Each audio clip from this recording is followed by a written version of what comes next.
పిల్లలు, ఈరోజు మనం శివ సైనికుడి సందేహానికి శివయ్య ఆ సైనికుడిని ఏమి చేశాడు, ఆ సైనికుడు తన సందేహానికి సమాధానం ఎలా తెలుసుకొని వచ్చాడో ఈ చిట్టి కథలో తెలుసుకుందాం.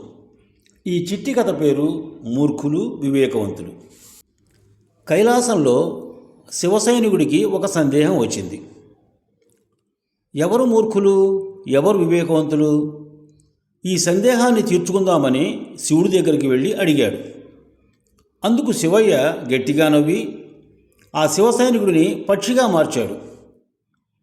ఆ శివ సైనికుడి సందేహం, శివయ్య నన్ను పక్షిగా మార్చేంత తప్పు నేను ఏం చేశాను అని అనుకున్నాడు.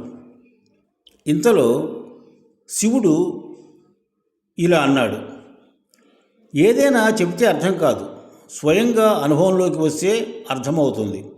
నిన్ను భూలోకానికి పంపుతున్నాను.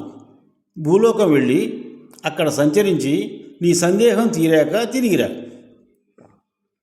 అలాగే ఆ సైనికుడు అలా భూమి మీదకు వచ్చి స్వేచ్ఛగా తిరుగుతూ ఒక అడవిలోకి వెళ్ళాడు.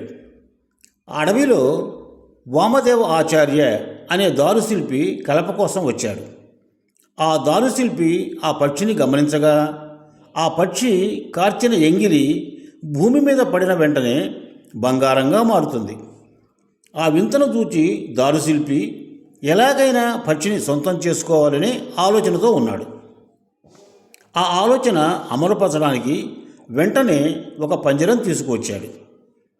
ఆ పంజరంలో ధాన్యము పళ్ళు పెట్టి రా వచ్చి ఆరగించమని ఆ పక్షిని ప్రేమగా పిలిచాడు. నన్ను ప్రేమగా పిలిచి నాకు ఆహారాన్ని ఇస్తున్నారు అని నమ్మి పంజరంలోకి వచ్చింది. పంజరంలోకి పక్షి రాగానే బంధించి తన ఇంటికి తీసుకొని వెళ్ళాడు. ఆ పక్షి కారుతున్న ఎంగిలితో వచ్చిన బంగారంతో ఇల్లు కట్టుకున్నాడు. బాగా వ్యాపారం చేసి డబ్బు కూడబెట్టుకున్నాడు.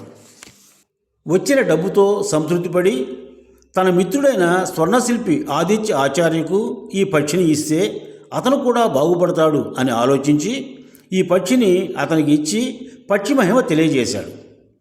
ఆదిత్య ఆచార్య కూడా ఆ పక్షిని రోజు ప్రేమగా ఆహారం పెట్టి అది ఇస్తున్నటువంటి బంగారాన్ని ఉపయోగించుకొని నగలు చేసి పట్టణాల్లో అమ్ముకొని బాగా సంపాదించుకున్నాడు.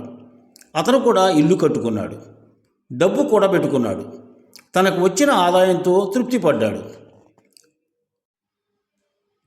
అతనికి రాత్రి నిద్రలో ఒక స్వప్నం వచ్చింది.